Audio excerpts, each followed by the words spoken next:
सांब सदाशिव श्री स्वामी समर्थ. एकदा भगवान शिव आणि माता पार्वती कैलास पर्वतावरून त्यांचे रूप बदलून पृथ्वीवर प्रकट झाले. माता पार्वती भगवान शिवाला म्हणतात, हे प्रभू, तुमची ही कथा ऐकणाऱ्या मनुष्याच्या जीवनाचे रूपांतर गरिबीतून श्रीमंतीत करा आणि त्यांना धनाने समृद्ध करा. त्यांच्यावर मरेपर्यंत संकट येऊ देऊ नका आणि त्यांच्या सर्व इच्छा पूर्ण करा. जो ही कथा ऐकायला येत आहे त्यांच्या शत्रूंचा नाश करा आणि त्यांचे रोग, दुःख, चिंता मुळापासून जाळून टाका. भगवान शिव माता पार्वतीला तथास्तु असा आशीर्वाद देतात. भगवान शिव माता पार्वती यांना म्हणतात, ही कथा ऐकणाऱ्या व्यक्तीच्या घरी मी स्वतः कायम सुख समृद्धी नांदण्याचा आशीर्वाद देईन. माझ्या भक्तांची अडकलेली सर्व कामे पूर्ण होतील. गरिबी त्यांना स्पर्शही करणार नाही आणि ते श्रीमंत होतील. भगवान शिवाचा आशीर्वाद प्राप्त करण्यासाठी हा व्हिडिओ लाईक करा आणि कमेंट बॉक्समध्ये हे भोलेनाथा, माझ्या भाग्यात सुख समृद्धीचा वर्षाव करा आणि श्री स्वामी समर्थ टाईप करा. तसंच 2 भक्तांना ही पवित्र कथा शेअर करा. बघा, भगवान भोलेनाथ तुमच्यावर मरेपर्यंत संकट येऊ देणार नाही. जंगलाच्या घनदाट वातावरणात एका मोठ्या झाडावर एक पोपट आणि त्याची पत्नी राहत होती. दोघेही नेहमी सुखदुःखावर सखोल चर्चा करत. त्यांचे संभाषण अनेकदा जगात काय घडले आहे, आता काय घडत आहे आणि भविष्यात काय घडू शकते यावर केंद्रित होते. एके दिवशी पोपटाची बायको चिंतेने ग्रासलेली असताना आपल्या पतीला म्हणाली, पियाजी, आज माझ्या मनात एक प्रश्न पुन्हा पुन्हा निर्माण होत आहे. माझ्या या प्रश्नाचे उत्तर तुम्ही देऊ शकाल का? हे ऐकून पोपट लगेच म्हणतो, प्रिये, हा कोणता प्रश्न आहे? मला सांग आणि मी तो सोडवण्यासाठी सर्वतोपरी प्रयत्न करेन. प्रिय दर्शकांनो, यानंतर पोपटाची पत्नी आपल्या पतीला गंभीर स्वरात विचारते, पियाजी, आपण पाहिले आहे की या जगात गरीब माणूस नेहमीच गरीब राहतो, तर श्रीमंत माणूस अधिक श्रीमंत होत जातो. असे का घडते? तुम्हाला याबद्दल काय वाटते की कोणताही व्यक्ती नेहमीच गरीब का राहतो? त्याला त्याच्या कठीण परिस्थितीतून बाहेर येण्याची संधी कधीच का मिळत नाही? त्याची प्रकृती सुधारण्यासाठी त्याने खूप कष्ट केले तरीही गरिबी त्याला का सोडत नाही? अखेर यामागे काय कारणे असू शकतात? प्रिय दर्शकांनो, जेव्हा पोपटाने आपल्या पत्नीचे गंभीर शब्द ऐकले तेव्हा तो खोल विचारात हरवून गेला. तो काही काळ पूर्णपणे शांत राहिला, जणू तो त्या शब्दांचा अर्थ समजून घेण्याचा प्रयत्न करत होता आणि त्याचे उत्तर शोधत होता. मग तो हळूच शांत स्वरात म्हणतो, गरीब माणूस सहसा गरिबीत अडकून राहतो कारण त्याच्याकडे खूप मर्यादित संसाधने असतात. गरिबी हे केवळ आर्थिक कष्टापुरते मर्यादित नसून ती मानसिक आणि भावनिक पातळीवरही बंधनाचे काम करते. पोपटाच्या बायकोने त्याचे म्हणणे अगदी लक्षपूर्वक आणि खोलवर ऐकले. ती म्हणते, पण पियाजी, जर एखाद्या गरिबाने कष्ट केले आणि आपली स्वप्ने पूर्ण करण्यासाठी धडपड केली तर तो त्याच्या परिस्थितीतून बाहेर पडू शकत नाही का? या प्रश्नाचे उत्तर पोपटाने विचारपूर्वक दिले. ते म्हणाले, स्वप्नांचा पाठलाग करणे निसंशयपणे महत्त्वाचे आहे, पण सत्य हे आहे की एक गरीब माणूस अनेकदा त्याच्या दैनंदिन समस्यांमध्ये इतका गुंतलेला असतो की त्याला त्याची स्थिती सुधारण्यासाठी आवश्यक लक्ष, मार्गदर्शन आणि संधी मिळत नाही. त्याचे शिक्षण अपूर्ण आहे किंवा कधीकधी त्याचे शिक्षण अजिबातच नसते. त्यामुळे त्याला त्याचे हक्क आणि उपलब्ध पर्यायांची माहिती नसते. या व्यतिरिक्त माध्यमांमध्ये गरिबीबद्दल नकारात्मक धारणा आहे, जी गरीब व्यक्तीचा आत्मविश्वास हिरावून घेते आणि त्याला पुढे जाण्यापासून रोखते. हे ऐकून त्यांच्या पत्नीने खोलवर विचार केला याचा अर्थ गरिबीतून बाहेर पडणे अशक्य आहे का? गरीब माणसाला त्याची परिस्थिती बदलणे इतके अवघड आहे का? पोपटाने हसत हसत पत्नीचे सांत्वन केले आणि म्हणाला, नाही प्रिये, हे अशक्य नाही, पण ते साध्य करणेही सोपे नाही. समाजातील प्रत्येक व्यक्तीला समान संधी, चांगले शिक्षण आणि पुरेसा आधार मिळाला तर कोणतीही व्यक्ती आपली परिस्थिती बदलू शकते. मात्र हा मार्ग अपार संघर्ष आणि त्यागाने भरलेला आहे. गरीब व्यक्तीला आपल्या गरिबीतून बाहेर पडण्यासाठी खूप कष्ट करावे लागतात आणि कधीकधी त्याला आपल्या इच्छांचा त्याग करावा लागतो. ही गुंतागुंत सोप्या शब्दात समजावून सांगण्यासाठी मी तुम्हाला एक प्रेरणादायी कथा सांगतो. ही कथा लक्षपूर्वक ऐक, तेव्हाच तुला तुझ्या प्रश्नांची उत्तरे मिळतील आणि या कथेने कसे मनुष्याचे भाग्य बदलू शकते हे तुला समजेल. पोपटाची बायको उत्सुकतेने म्हणाली, हो स्वामी, मी ही कथा पूर्ण मन लावून ऐकेन आणि संपूर्ण पृथ्वीवर या कथेचा प्रचार करेन. हे ऐकून पोपटाने कथा सुरू केली आणि म्हणाला, प्रिये, लक्षपूर्वक ऐक. ही कथा प्राचीन काळातील आहे. एकदा भगवान शिव आणि माता पार्वती कैलास पर्वतावर त्यांच्या दिव्यस्थानावर बसले होते.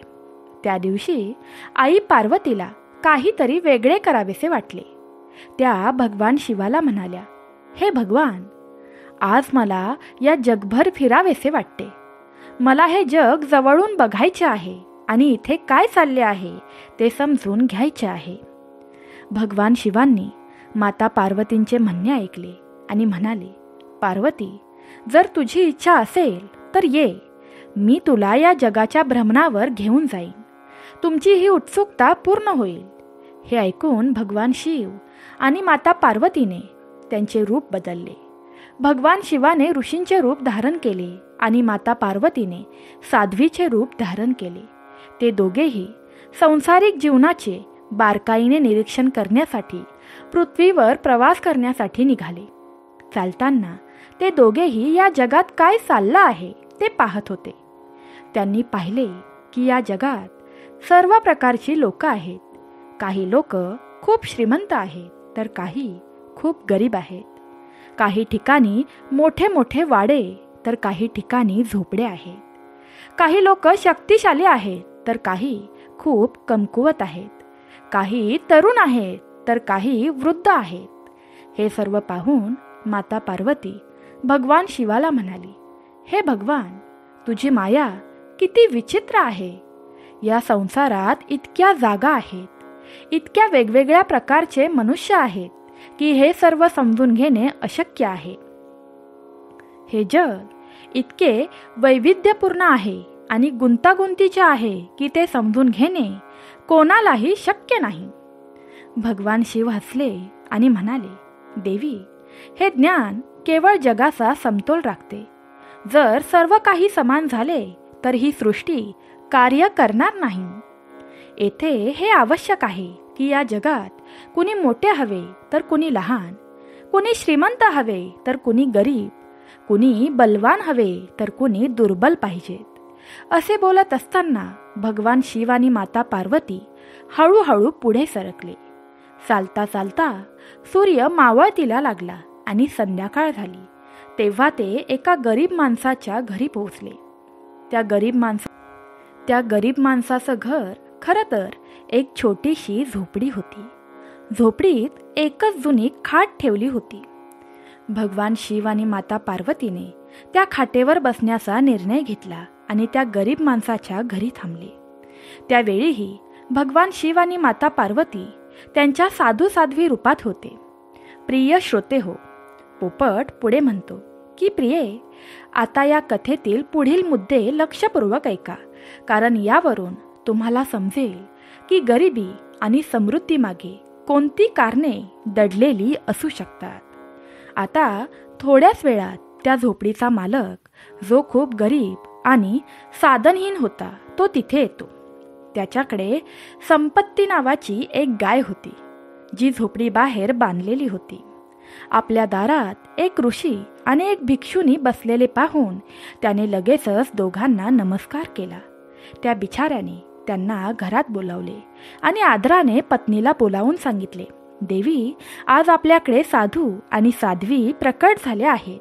त्यांना आपण घरी बोलावून जेवण जेवायला दिले पाहिजे. हे ऐकून त्याची पत्नी थोडी चिंतित झाली आणि विचार करू लागली.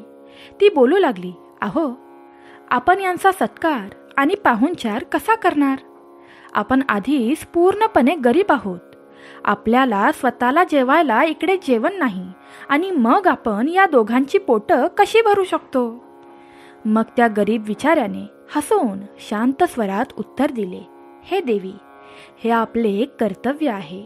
अतिथी देवो भव. आपल्या धर्मात सांगितले आहे, आपल्या दारात आलेल्या पाहुण्यांची सेवा करणे हे आपले सर्वात मोठे कर्तव्य आहे. काहीही झाले तरी आपण त्यांची सेवा नक्कीच करू. आणि हे साधू संत आज आपल्या घरी आले आहेत आणि सूर्य देखील मावळला आहे. आपण त्यांना उपाशी पाठवू शकत नाही. पत्नी गंभीरपणे म्हणाली, पियाजी, तुमचे म्हणणे बरोबर आहे, पण सेवेचेही काही साधन असायला तरी हवे. आपल्याकडे स्वतःसाठी अन्नधान्यही नाही, मग या दोघांना काय खायला आपण घालणार? यावर तिचा नवरा धैर्याने म्हणाला, प्रिये, तू काळजी करू नकोस. आज आपण आपल्या वाट्याचे अन्न त्यांना देऊ. ही फक्त एका रात्रीची गोष्ट आहे. आपण पाणी पिऊन जगू आणि उद्या आपल्या जेवणाची व्यवस्था करू. पण आपल्या दारात येणारे पाहुणे उपाशी राहू नयेत. हा आपला धर्म आणि आपलं कर्तव्य आहे. प्रिय श्रोते हो, साधू आणि साध्वीच्या वेशात असलेले भगवान शिव आणि माता पार्वती हे सर्व लक्षपूर्वक ऐकत होते आणि त्या गरीब कुटुंबाची ममता पाहत होते. त्या दिवशी ते जोडपे स्वतः उपाशी राहिले आणि त्यांनी साधू आणि साध्वींना भोजन दिले. दारिद्र्य आणि कष्ट असूनही त्यांनी कोणतीही तक्रार न करता पाहुण्यांच्या सेवेचा अप्रतिम आदर्श घालून दिला. या घटनेने भगवान शिव आणि माता पार्वतीवर खूप प्रभाव पडला. त्यांना वाटले की या गरीब कुटुंबाच्या अंतःकरणात दया आणि सेवेची भावना आहे, ज्यामुळे ते इतरांपेक्षा वेगळे वाटत होते. हे केवळ नीतिमत्ता आणि सेवेचे उदाहरण देत नाही, तर खरी समृद्धी हृदयाच्या उदारतेमध्ये आणि इतरांना मदत करण्यात आहे हे देखील दर्शवते. प्रिय दर्शकांनो, भगवान शिव आणि माता पार्वती जेवण करून एकाच झोपडीत बसले होते. ते गरीब पती पत्नी आपल्या मुलांसह उपाशी पोटी झोपी गेले. भूक आणि थकवा यांची पर्वा न करता त्यांनी अतिथी धर्माचे पालन केले. जेव्हा सर्वत्र शांतता पसरली आणि सर्वजण झोपू लागले, तेव्हा माता पार्वती भगवान शंकरांना म्हणाली, हे भगवान, तुमच्या लीला माझ्यासाठी खरोखरच विचित्र वाटत आहेत. भगवान शिव हसले आणि उत्तरले, का देवी, तुला असे काय झाले की माझ्या लीला तुला विचित्र वाटत आहेत? हे प्रभू, जे खरंच या संसारात धर्माचे पालन करतात, भगवंताचे ध्यान करतात, घरी आलेल्या अतिथींचा आदर करतात, त्यांना तुम्ही नेहमीच दारिद्र्य आणि दुःखात ठेवले आहे.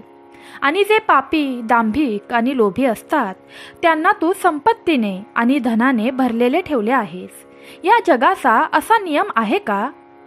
भगवान शिव माता पार्वतीला शांत करण्याचा प्रयत्न करत म्हणाले, हे देवी, हे जग एका महासागरासारखे आहे. या विश्वाचा नैसर्गिक समतोल राखण्यासाठी गरिबी आणि श्रीमंती आवश्यक आहे. प्रत्येक व्यक्ती आपल्या कर्माच्या जोरावर आपले भाग्य प्राप्त करते. माणसे त्यांच्या कृतीनेच श्रीमंती किंवा गरिबी प्राप्त करतात. हा जगाचा शाश्वत नियम आहे. माता पार्वती आता काळजीत पडली आणि म्हणू लागली, पण देवा, हा मला अन्याय वाटतो. जे लोक चांगले आहेत त्यांच्या हृदयात सेवा आणि त्यागाची भावना आहे, तरीही त्यांना दुःख आणि कष्ट का भोगावे लागते? मी तुम्हाला प्रार्थना करते की या गरीब माणसाला श्रीमंत करा. तो गरीब आपली आणि आपल्या परिवाराची भूक आणि त्याच्या परिवाराच्या आवडींकडे दुर्लक्ष करून आपल्याला त्याने जेवायला दिले आहे. या गरीब व्यक्तीच्या ममतेबद्दल तुम्हाला काहीच वाटत नाही? मग भगवान शिव माता पार्वती यांना म्हणाले, प्रिये, ही व्यक्ती गरीब आहे, तर या गोष्टीशी तुझं काय देणं घेणं आहे? आपण इथे फक्त रात्रभर राहणार आहोत. सकाळ होताच आपण दुसरीकडे कुठेतरी निघून जाणार आहोत. प्रत्येक व्यक्तीच्या जीवनात आपल्याला हस्तक्षेप करायलाच हवा का? पण माता पार्वती आपल्या बोलण्यावर ठाम राहिल्या. माता पार्वती दुःखी स्वरात म्हणाल्या, परमेश्वरा, तुम्ही काहीही म्हणा, पण अशा धर्माभिमानी आणि दयाळू माणसाने गरिबीत राहावे हे माझे मन मान्य करू शकतच नाही. या घरातील अन्न आम्ही ग्रहण केले आहे आणि ते अन्न देखील असे होते जे या कुटुंबाने स्वतः उपाशी असताना आपल्याला अर्पण केले होते. त्यांची निस्वार्थ सेवा आणि त्याग याला तुम्ही तपश्चर्येपेक्षा कमी मानता का? बघा, हे कुटुंब स्वतः उपाशी झोपले, पण अतिथीला उपाशी राहू दिले नाही. म्हणून हे परमेश्वरा, त्यांना धनाने समृद्ध कर, अशी मी तुला विनंती करते. अशी कृती या कुटुंबासाठी योग्य असेल आणि आपल्या जगाच्या नियमांचे सुंदर संतुलन करेल. माता पार्वतीची दया आणि विनंती ऐकून भगवान शिव काही काळ विचारात मग्न राहिले. प्रिय दर्शकांनो, त्यानंतर भगवान शिव माता पार्वतीचे सांत्वन करतात आणि त्यांना शांत राहण्याचा आदेश देतात. त्यांना म्हणतात, या गरीबाला श्रीमंत करण्यासाठी आता त्याचा योग नाही. पण माता पार्वती त्यांच्या करुणामय स्वभावामुळे त्यांच्या जिद्दीवर ठाम राहतात. त्या भगवान भोलेनाथ यांना म्हणाल्या, प्रभू, मला तुमचे हे म्हणणे पटत नाही. तुम्हाला त्यांना समृद्ध करावेच लागेल. या गरीब माणसाने आपली भूक न भागवता आपल्या दोघांची सेवा केली आहे. माता पार्वतीच्या वारंवार विनंतीवर भगवान शिव खोलवर विचार करू लागले. त्यांनी बराच वेळ विचार केला आणि शेवटी म्हणाले, ठीक आहे देवी, तुला हे योग्य वाटत आहे तर मी यावर काहीतरी करतो. यानंतर भगवान शिवांनी आपल्या डोक्यावरील एक केस तोडला आणि पृथ्वीवर जोरात टाकून दिला. जसा केस पृथ्वीवर पडला तसा तिथे घोडा प्रकट झाला. मग घोड्याने भगवान शिवांना दोन्ही पायांवर बसून नमस्कार केला आणि म्हणू लागला, हे प्रभू, तुमचा काय आदेश आहे? भगवान शिव घोड्याला म्हणाले, माझी आज्ञा आहे की तू या शेतकऱ्याची एकमेव गाय गुप्तपणे चोरून घे. हे ऐकून माता पार्वती आश्चर्यचकित झाली आणि रागाने म्हणाली, हे भगवान, तू काय बोलत आहेस? तुम्ही त्याला श्रीमंत करण्याचे वचन दिले होते, पण उलट तुम्ही त्याला त्याच्या जवळची एकटी गायही चोरण्याचा आदेश देत आहात. हा अन्याय आहे. ही गरीब व्यक्ती आपल्या उदरनिर्वाहासाठी त्याच गायीच्या दुधावर अवलंबून होती. भगवान शिवांनी शांतपणे उत्तर दिले, देवी, तू फक्त धीर धर आणि पाहत राहा. मी जे काही करत आहे ते त्याच्या भवितव्यासाठीच आहे. त्यानंतर भगवान शंकराच्या आज्ञेनुसार घोड्याने रात्रीच्या अंधारात शेतकऱ्याची गाय चोरली. हे पाहून माता पार्वतीला खूप राग आला, पण तिने भगवान शंकराच्या इच्छेमध्ये ढवळाढवळ करणे योग्य मानले नाही. इकडे पहाटेची पहिली किरणे पडली आणि शेतकरी कुटुंबासह जागा झाला. तेव्हा त्याला दिसले की त्याची गाय खुंटीवर नाही. गाय चोरीला गेल्याचे लक्षात येताच तो व त्याची पत्नी अतिशय दुःखी झाली. पत्नी खूप दुःखात म्हणाली, पियाजी, आता आपण काय करूया? ही गाय आपल्या उदरनिर्वाहाचे एकमेव साधन होती. तिचे दूध विकून आपण स्वतःचा आणि मुलांचा उदरनिर्वाह करायचो. आता ही गाय देखील गेले. आपल्याकडे इतके धन देखील नाही की आपण दुसरी गाय विकत घेऊ शकतो. आता आपल्याला उपाशी राहून मरावं लागणार. हा सर्व आपल्या दुर्भाग्याचा खेळ आहे. आता आपण कसे जगणार? दोघे पती पत्नी आणि त्यांची मुलं दुःखी होऊन एकमेकांकडे पाहत होते. असे वाटत होते की आता आपल्या जीवनात कोणताही मार्ग उरला नाही. या दरम्यान भगवान शिव आणि माता पार्वती सूर्योदयापूर्वी तेथून कैलास पर्वतावर परतले. कैलासात पोहोचताच माता पार्वतीने पुन्हा शिवाला विचारले, हे भगवंता, तू या गरीब माणसाला श्रीमंत करण्याचे वचन दिले होते, परंतु तू त्याचे जीवन आणखी कठीण केलेस. त्यांच्या जवळची एकमेव गाय चोरीला गेली आहे. काय त्याच्यासाठी हा अन्याय नाही का? भगवान शिव हसले आणि म्हणाले, देवी, तू धीर धर. मी जे काही केले आहे ते त्याचे जीवन समृद्ध करण्याच्या प्रक्रियेचा एक भाग आहे. फक्त थोडा वेळ थांबा आणि पुढे काय होते ते पाहत राहा.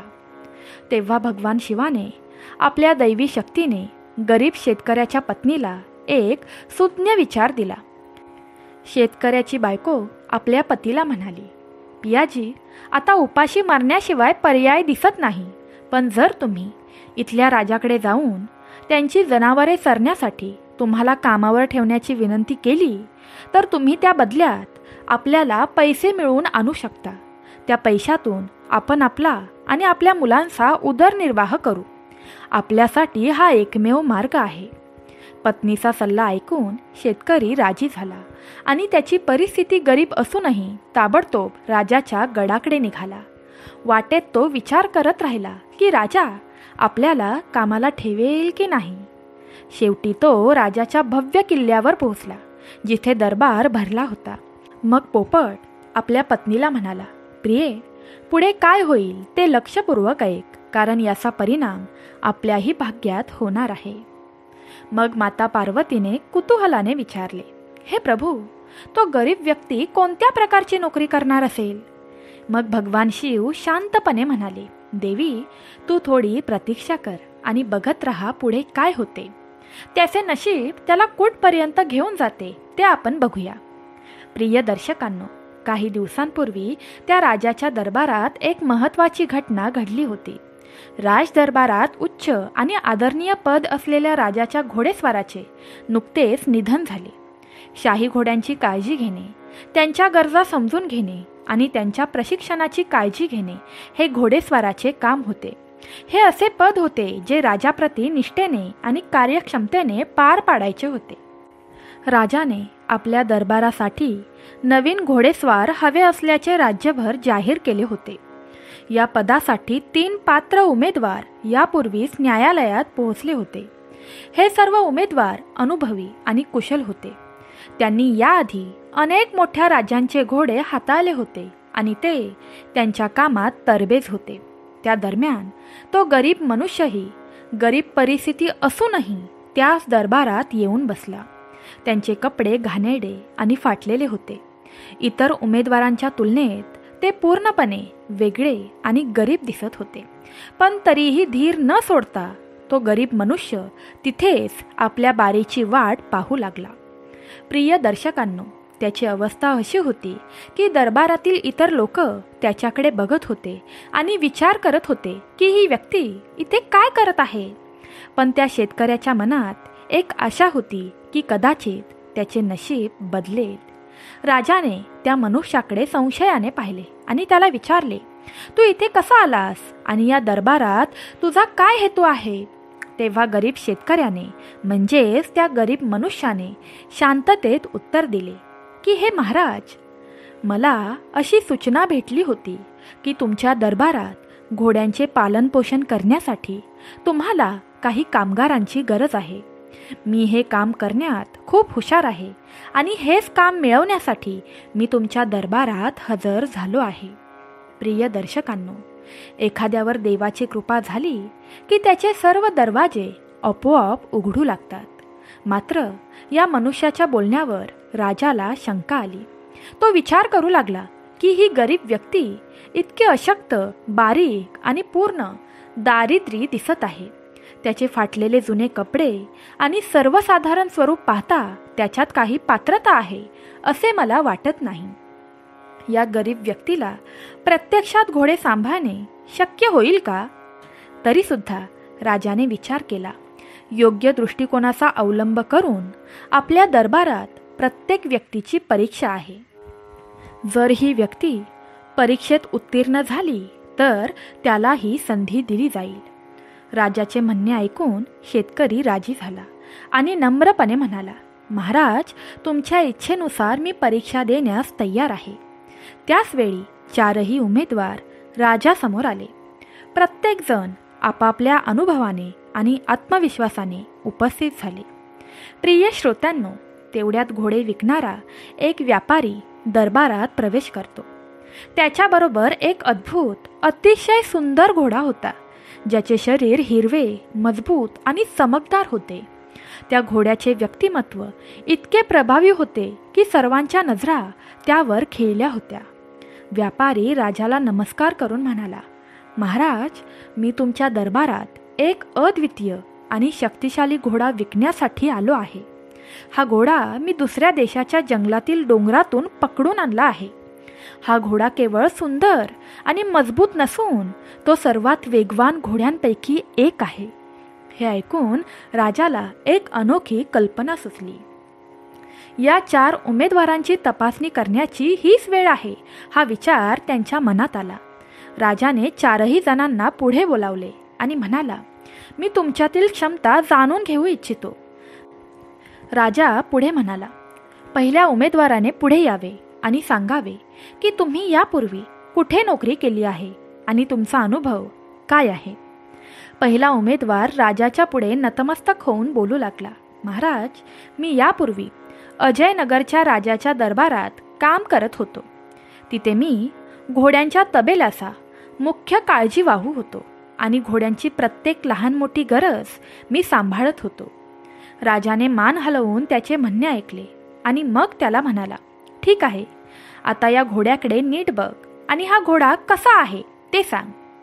पहिला उमेदवार घोड्याजवळ गेला, त्याच्या पाठीला स्पर्श केला, त्याची चाल आणि रचना पाहिली आणि राजाला म्हणाला, महाराज, हा घोडा खरोखरच खूप निरोगी आणि सुंदर आहे. हा खूप चांगला घोडा आहे आणि तुम्ही तो विकत घेऊ शकता. त्याचे म्हणणे ऐकून राजाने त्याला बसण्यास सांगितले आणि पुढच्या सहभागीला बोलावण्याचा आदेश दिला. त्यानंतर राजाने दुसऱ्या सहभागीला बोलावून त्यांची चौकशी केली. हा व्यापारी म्हणतोय, हा घोडा दुसऱ्या देशाचा आहे. आता तुम्हीच सांगा, हा घोडा दुसऱ्या देशाचा आहे की नाही? हा खरोखर त्याच ठिकाणाचा घोडा आहे का? दुसऱ्या सहभागीने घोड्याचे बारकाईने निरीक्षण करण्यास सुरुवात केली.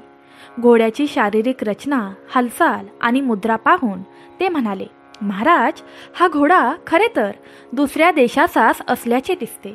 याला खरेदी करणे शहाणपणाचे ठरेल. त्याचे म्हणणे ऐकून राजाने त्यालाही बसण्यास सांगितले. यानंतर राजाने तिसऱ्या सहभागीला बोलावून विचारले, तुम्हीच सांगा, हा घोडा मी विकत घ्यावा की नाही?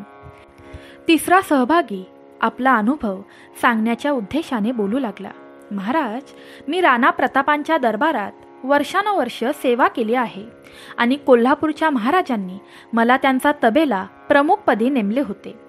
मला घोड्यांची काळजी घेण्याचा खूप अनुभव आला आहे. त्यांचे म्हणणे ऐकून राजा म्हणाला, हे सर्व ठीक आहे, पण या घोड्याबद्दल तुमचे मत काय आहे? सहभागी घोड्याची चाल आणि रूप नीट निरखून म्हणाला, महाराज, हा घोडा निसंशयपणे अद्भुत आहे. त्याची ताकद आणि स्वभाव युद्धभूमीसाठी योग्य आहे. हा घोडा आपल्या मालकाला कधीही मरू देणार नाही. त्याचे म्हणणे ऐकून राजाने त्यालाही बसण्याची आज्ञा केली. आता 4थ्या उमेदवाराची पाळी होती, जो गरीब मनुष्य होता. प्रिय दर्शकांनो, तो मनुष्य खूप साधा आणि गरीब होता, परंतु त्याला प्राण्यांच्या काळजीची खोल समज होती. राजाने त्याला बोलावून विचारले, हे मनुष्या, या घोड्याबद्दल तुमचे काय मत आहे? तो बिचारा उठताच राजाच्या दरबारात उपस्थित असलेले लोक त्याचे रूप पाहून हसू लागले. कोणी गमतीत म्हणाले, महाराजांचे मन खराब झाले आहे.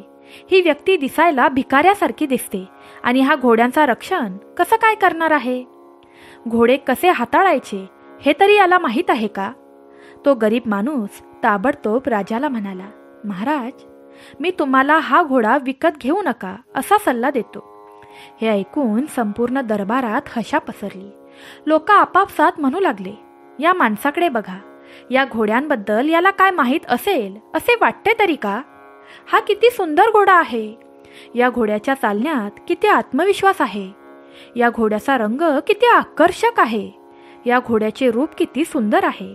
हा घोडा तर इतर देशातील घोड्यांपेक्षा खूप चांगला वाटत आहे, पण या वेड्या मनुष्याला असं का वाटत आहे कुणास ठाऊक. इतकं सगळं होऊनही तो गरीब मनुष्य तिथे शांतपणे उभा होता आणि त्याच्या डोळ्यात आत्मविश्वास स्पष्टपणे दिसत होता. प्रिय दर्शकांनो, तेव्हा राजा त्या गरीब माणसाला गंभीर स्वरात म्हणाला, महाशय, तुम्ही मला स्पष्टपणे सांगा की मी हा घोडा का विकत घेऊ नये? तुमच्या मते त्यात काय कमतरता आहे? त्या मनुष्याने मोठ्या नम्रतेने आणि आत्मविश्वासाने उत्तर दिले, महाराज, हा घोडा न घेण्याचे कारण म्हणजे हा घोडा लहान असताना त्याला बकरीचे दूध पाजले गेले आहे, त्यामुळे त्याची सहनशक्ती कमकुवत आहे. हा घोडा एकाहून अधिक वेगाने धावू शकत नाही. थोडं अंतर धावल्यानंतर हा घोडा पायात अडकून पडायला सुरुवात होईल आणि शेवटी तो बसून जाईल. तेव्हा राजाने येथे असामान्य आणि आश्चर्यकारक दावा ऐकला तेव्हा तो चकित झाला. इतका सामान्य दिसणारा हा बिचारा एवढी मोठी गोष्ट इतक्या तीव्रतेने कसा काय बोलू शकतो यावर त्याचा विश्वासच बसत नव्हता. राजा आश्चर्यचकित झाला आणि त्याला विचारले, तू हे सर्व इतके आत्मविश्वासाने आणि ठामपणे कसे बोलू शकतोस? तेव्हा त्या मनुष्याने शांतपणे उत्तर दिले, महाराज, तुम्ही हे सत्य स्वतः जाणून घेऊ शकता. तुम्ही या क्षणी घोडेस्वाराला इकडे बोलावून घ्या आणि घोड्याला धावण्याचा आदेश द्या. तेव्हा तुम्ही स्वतः पाहाल की हा घोडा किती दूरपर्यंत जाऊ शकतो. राजाला हे आव्हान स्वीकारावेसे वाटले. तो म्हणाला, तसे असेल तर माझ्यापेक्षा चांगला स्वार कोण असेल? मी स्वतः या घोड्याची चाचणी घेईन. असे म्हणत राजाने व्यापाऱ्याकडून घोड्याचा लगाम घेतला आणि आत्मविश्वासाने घोड्यावर स्वार झाला. राजाच्या राजवाड्याच्या बाहेर एक मोठं मैदान होतं, जिथे घोड्यांचा सराव आणि प्रदर्शन होत असे. राजाने घोड्याला शेतात पळवायचे ठरवले. त्याने घोड्याला धरधाव वेगाने सरपटवले आणि मैदानाची पूर्ण फेरी काढली. पण पहिली फेरी पूर्ण होताच घोडा वाईट रीतीने धडधडू लागला. त्याचा श्वास वाढला आणि काही क्षणांनी तो जमिनीवर बसला. राजाने त्याला पुन्हा उभा करण्याचा प्रयत्न केला, पण तरीही तो उभा राहिला नाही. शेजारचे नोकर व घोडेस्वारही मदतीला आले, पण घोडा हलायलाही तयार नव्हता. शेवटी राजाला पायीच दरबारात परतावे लागले. दरबारात पोहोचल्यानंतर सर्व दरबारी त्या गरीब बिचाऱ्याकडे आश्चर्याने व कौतुकाने बघू लागले. घोड्याचा कमकुवतपणा त्या मनुष्याने ज्या प्रकारे सांगितला होता, अगदी तसंच राजाने अनुभवलं होतं. राजा देखील त्या मनुष्याचे बोलणे समजून गेला होता. त्याची समजूत आणि अनुभव सर्वांनाच आश्चर्यचकित करत होता. पण ही भगवान शिवाची विशेष कृपा होती. भगवान शिव त्याच्यावर खूप प्रसन्न झाले होते आणि त्यामुळेच तो मनुष्य घोड्याचा कमकुवतपणा इतक्या अचूकतेने आणि आत्मविश्वासाने ओळखू शकला. राजा आता त्या माणसाशी मोठ्या आश्चर्याने आणि आदराने बोलू लागला. हा घोडा धावण्यास सक्षम नाही हे तुला कसे समजले? हा घोडा बकरीचे दूध पितो हे तुला कसे समजले? तेव्हा तो गरीब मनुष्य बोलू लागला, महाराज, माझ्या या बोलण्यावर तुमचा विश्वास नसेल तर या घोड्याच्या मालकाला तुम्ही त्वरित इकडे बोलवा आणि तुम्ही स्वतः अनुभव घ्या. मग राजाने त्या व्यापाऱ्याला दरबारात बोलावले. राजाने व्यापाऱ्याला विचारले, व्यापारी, तू खरे खरे सांग, नाहीतर तुला मी मोठी शिक्षा करेन. तू या घोड्याला लहानपणी बकरीचे दूध पाजले होते का? व्यापारी काही क्षण गप्प बसला. मग तो मस्तक टेकवून राजांना म्हणाला, महाराज, मला क्षमा करा. मी तुम्हाला खरे खरे सांगतो. मी अनेक स्वार आपल्या घोड्यांची परीक्षा घेताना पाहिले आहेत, पण या गरीब माणसाइतकी परीक्षा घेताना मी कुणालाही पाहिले नाही. हा मनुष्य घोडा कसा काय इतका ओळखू शकतो? या व्यक्तीचे असे लक्ष आणि अनुभव मी इतरत्र कुठेही पाहिलेले नाही. व्यापारी राजाला म्हणाला, जेव्हा हा घोडा लहान होता तेव्हा याचा जन्म माझ्याजवळ झाला होता. या घोड्याची आई दुसऱ्या देशात राहत होती, जिला मी खरेदी केलं होतं. जेव्हा याची आई जखमी झाली तेव्हा ती माझ्याजवळच मृत्यू पावली. दुर्दैवाने त्याच्या आईचे अवघ्या 2 दिवसातच निधन झाले होते. त्यावेळी माझ्याकडे एक शेळी होती आणि त्या शेळीलाही एक लहानसे पिल्लू होते. मला वाटले हा घोडा पळावा, म्हणून मी त्याला शेळीचे दूध द्यायला सुरुवात केली. शेळीचे दूध पिऊनच या घोड्याचा उदरनिर्वाह चालत असे. पुढे तो इथेच चारा खाऊ लागला आणि हळूहळू मोठा आणि निरोगी झाला.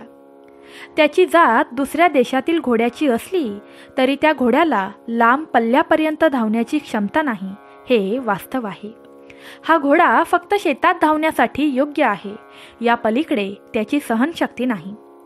जेव्हा राजाने हे सर्व ऐकले तेव्हा मोठ्या प्रमाणात आश्चर्यचकित होऊन त्याला खूप क्रोध आला. त्याला समजले की या गरीब माणसाच्या डोळ्यातील खोल समज आणि अनुभव हेच खरे कारण आहे. राजाला खूप आनंद झाला, कारण त्याच्या परीक्षेत एकच व्यक्ती खरी ठरली होती. राजा त्या 3 घोडेस्वारांना म्हणाला, तुम्ही लोक खोटं बोलता, तुम्ही घोडे कधीच नीट ओळखले नाहीत. तेव्हा राजाने त्या गरीब माणसाला विचारले, तू हा घोडा कसा ओळखलास? हा घोडा शर्यतीसाठी योग्य नाही हे तुम्हाला कसे कळले? यावर तो गरीब माणूस नम्रपणे उत्तर देतो, महाराज, हा माझा अनुभव आहे, जो मी पशुपालनात गेल्या अनेक वर्षांपासून शिकलो आहे. मी पाळलेल्या सर्व घोड्यांची मला सखोल माहिती आहे आणि हा घोडाही त्या अनुभवातून माझ्यापर्यंत आला. बिचारा आपले संभाषण चालू ठेवतो आणि राजाला म्हणतो, महाराज, जेव्हा मी या घोड्याच्या पाठीवर हात ठेवला तेव्हा मला असे वाटले की त्याचे शरीर पूर्णपणे थरथरू लागले आहे. त्याचे शरीर मजबूत नाही आणि त्याचे शरीर माझ्या हाताचे दाब सहन करण्यास सक्षम नव्हते. मला लगेच समजले की या घोड्याने बकरीचे दूध प्यायले होते, कारण शेळीचे दूध घोड्याच्या शरीरासाठी चांगले नसते आणि परिणामी घोडा इतका अशक्त होतो की तो लांबपर्यंत धावू शकत नाही. प्रिय दर्शकांनो, आता बघा, राजाच्या परीक्षेत पहिले 3 उमेदवार पूर्णपणे नापास होतात, पण हा गरीब माणूस आपल्या मेहनत, समज आणि अनुभवाच्या जोरावर परीक्षेत यशस्वी होतो. राजा त्याच्या राज्यात अश्वपाल या पदावर नियुक्ती करतो, जे खरे तर अत्यंत समान आणि महत्त्वाचे पद असते. राजाच्या दरबारात अश्वपाल हे पद अत्यंत प्रतिष्ठेचे असून त्या व्यक्तीला अगणित सुविधा व मान सन्मान मिळतात, हे तुम्हाला माहीतच असेल. तिथे तो गरीब माणूस आता राजाच्या दरबाराचा अत्यंत प्रतिष्ठित सदस्य बनतो. अल्पावधीतच तो अमाप संपत्ती आणि धनधान्य मिळवतो. जिथे त्याची झोपडी मोडकळीस आली होती त्याच जागेवर तो आता एक भव्य आणि आलिशान महाल बांधतो. त्याची श्रीमंती आणि वैभव पाहून प्रत्येकजण थक्क झालेला होता.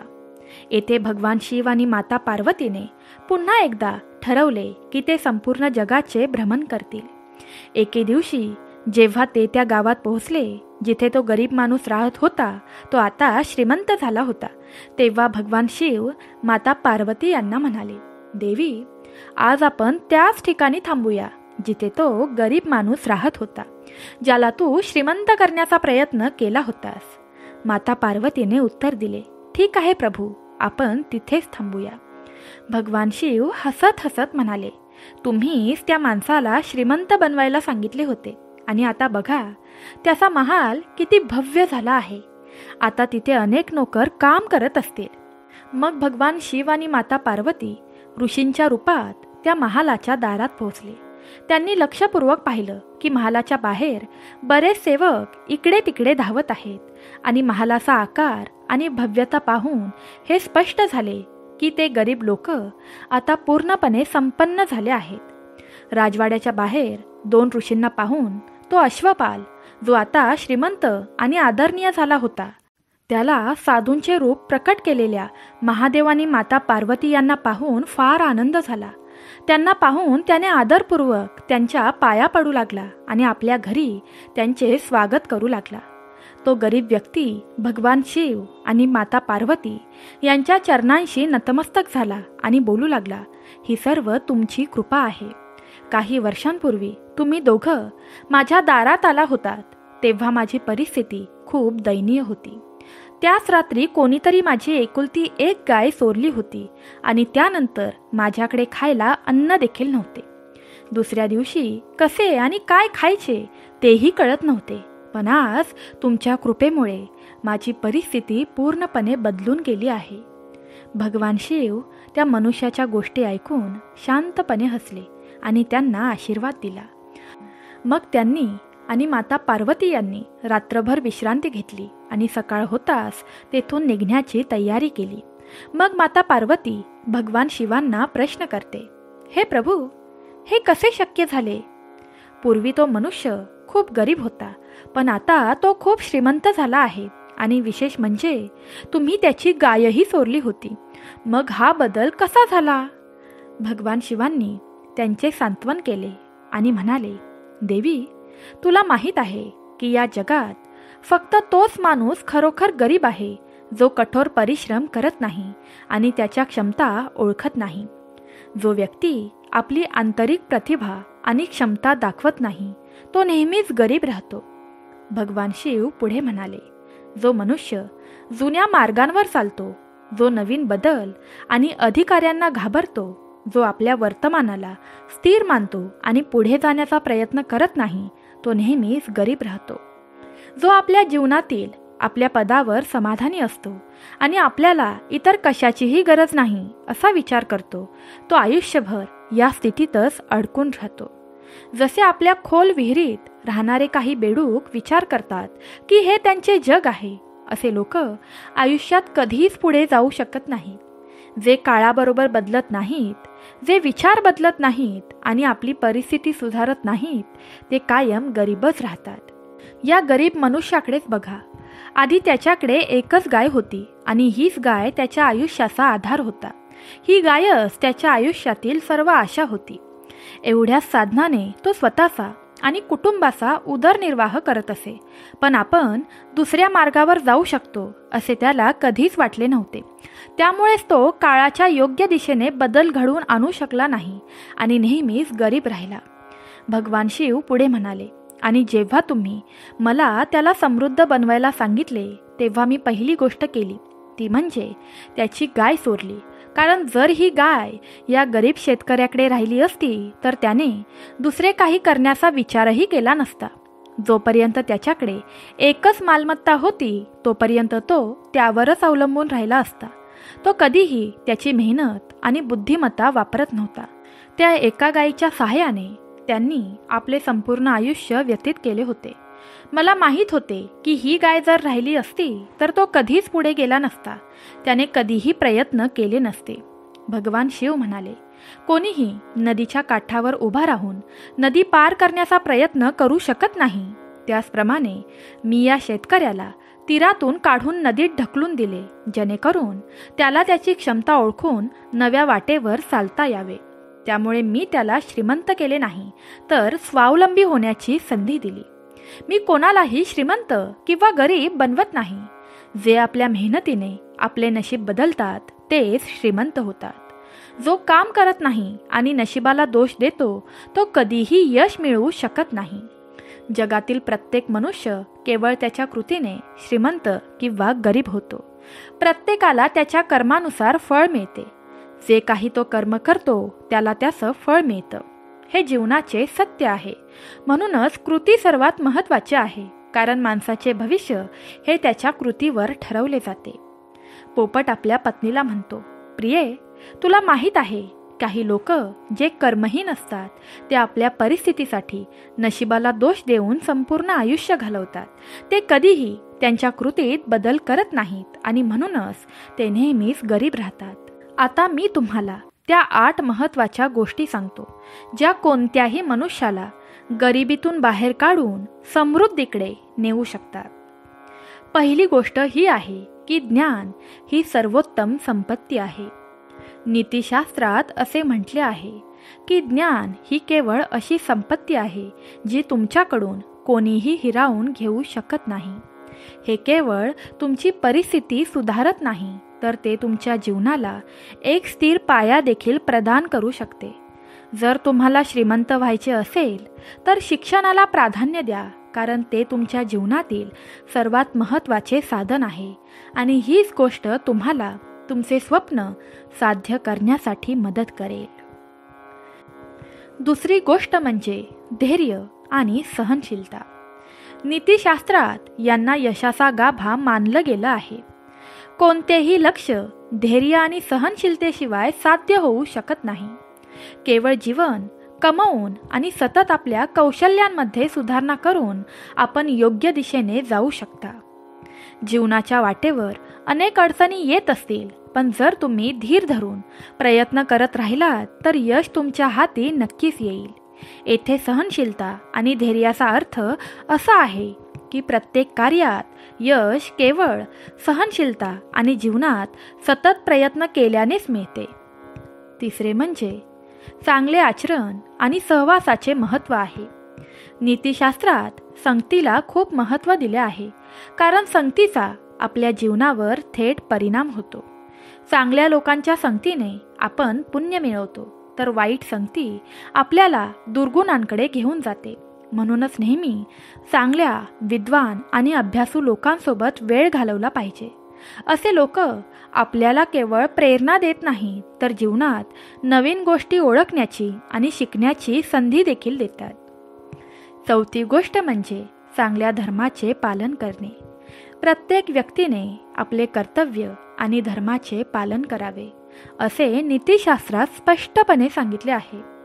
सत्पुरुष मरण हा श्रेयाचा अर्थ आहे की कर्तव्य बजावताना मरणे हे महान आहे. जेव्हा तुम्ही तुमची भूमिका पूर्ण प्रामाणिकपणे आणि ससोटीने बजावाल, तेव्हा यश तुमच्या पायांचे चुंबन घेईल. जीवनातील धर्म समजून घेऊन त्यांचे पालन करणे हेच खरे यश आहे. पाचवी गोष्ट विचारांची स्पष्टता आणि दृढ निश्चय असायला हवी. संकल्प मूलमम सफलम भवती, म्हणजेच संकल्पाच्या सामर्थ्यानेच यश मिळते, असे नीतिशास्त्रात सांगितले आहे. तुमचे विचार दृढ ठेवा आणि तुमच्या धैर्याकडे दृढ निश्चय ठेवा. योग्य दिशेने केलेल्या निश्चयाने तुम्ही कोणत्याही कठीण परिस्थितीत यश मिळवू शकता, कारण जिद्द आणि दृढ निश्चय हेच जीवनातील कठीण मार्ग सोपे करतात. सहावी गोष्ट कष्टापेक्षा मोठा धर्म नाही.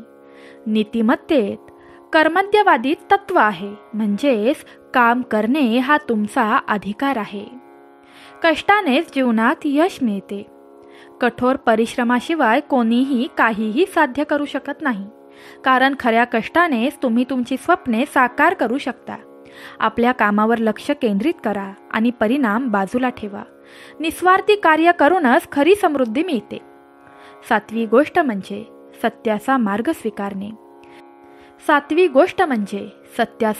स्वीकारणे.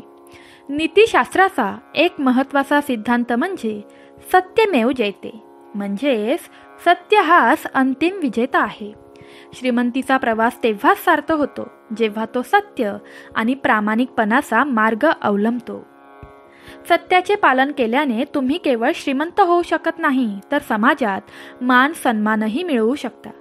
केवळ प्रामाणिकपणे कमावलेले पैसे तुम्हाला खरोखर श्रीमंत करतात आणि त्यांच्याच घरी सुख समृद्धी लक्ष्मी नांदते, कारण हा पैसा नेहमीच शाश्वत आणि आदरणीय असतो. आठवा नियम म्हणजे शेवटच्या कालावधीनंतर वेळेचा सदुपयोग करावा लागेल. नैतिकतेमध्ये वेळेला अत्यंत महत्त्व दिले आहे. कला, क्रिया, सिद्धीचा अर्थ असा आहे की योग्य वेळी काम करणे हे यशाचे कारण आहे. वेळेचा योग्य वापर करून त्याचे महत्त्व समजून घेणे कोणत्याही व्यक्तीला श्रीमंत होण्याच्या मार्गावर घेऊन जाते. योग्य वेळी योग्य निर्णय घेतल्याने तुम्ही यशाकडे वेगाने वाटचाल करू शकता आणि तुमचे धैर्य साध्य करू शकता. ही नीतिशास्त्र सूत्रे तुम्हाला केवळ संपत्तीकडेच मार्गदर्शन करणार नाही, तर जीवनातील नैतिकता, शिस्त आणि सत्याची भावना देखील मजबूत करतील. या 8 गोष्टींचा अवलंब केल्याने कोणतीही व्यक्ती केवळ आपली आर्थिक स्थिती सुधारू शकत नाही, तर जीवनात उच्च दर्जा आणि स्वाभिमान देखील मिळवू शकतात. तर प्रिय श्रोत्यांनो, तुम्हाला आजची गोष्ट नक्कीच आवडली असेल अशी मी आशा करते. आजची गोष्ट इथेच संपत आहे. तुम्हाला आजचा व्हिडिओ कसा वाटला, आजची गोष्ट कशी वाटली हे नक्की आम्हाला कमेंट करून सांगा. जर तुम्ही आजची कथा लाईक केली नसेल तर लाईक करा. आपलं हे भक्तिमय चॅनल सबस्क्राईब करा. भगवंत तुमच्या सर्व इच्छा पूर्ण करतील, तुमच्या घरी सुख समृद्धी नांदेल, हीच भगवंताचरणी प्रार्थना आहे. भेटूया पुढील व्हिडिओमध्ये. तोपर्यंत नमस्कार आणि धन्यवाद. सर्वांनी तुमची काळजी घ्या.